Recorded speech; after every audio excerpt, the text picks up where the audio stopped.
दूसरी पिन को क्या करेंगे, P2 पे लगाएंगे। अब हम क्या करेंगे, इस दर्पण में से देखेंगे कि ये दोनों पिन क्या हो, एक सीध में दिखे। इधर से अपनी एक आंख बंद करके क्या करेंगे, दर्पण में देखेंगे और दर्पण में दूसरी तरफ देख के लगाएंगे, एक सीध में वो पिने होनी चाहिए। तो ठीक है, हम क्या कर रहे हैं, दर्पण में देख के अपनी पिनों को क्या कर रहे हैं, लगा रहे हैं।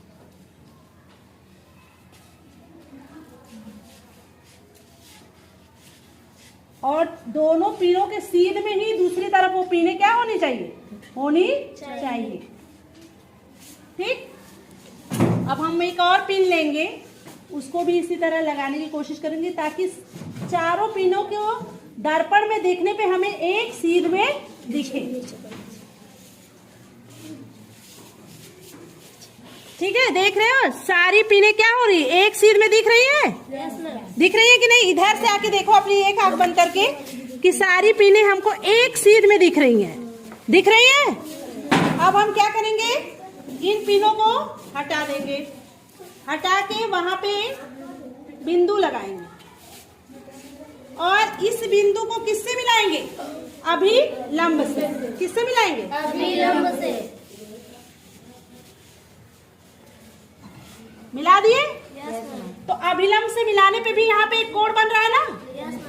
ठीक है, ये कोण, इसको हम बोलते हैं परावर्तन कोण। क्या बोलेंगे, परावर्तन कोण। परावर्तन कोण। और परावर्तन कोण को किससे प्रदर्शित करते हैं, स्मॉल आर।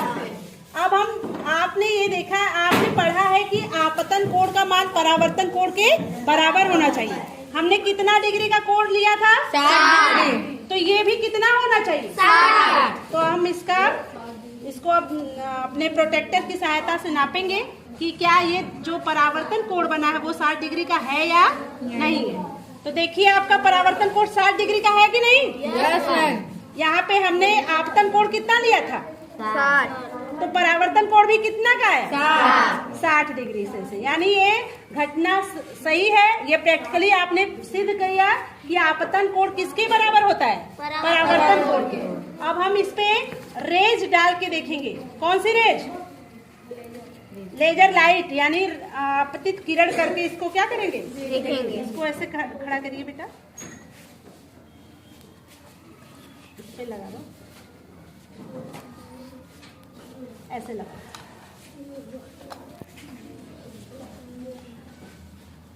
ठीक, अब हम लेजर लाइट की सहायता से देखेंगे। देखिए हम क्या कर रहे हैं, 60 डिग्री से अपने डाल रहे हैं ना।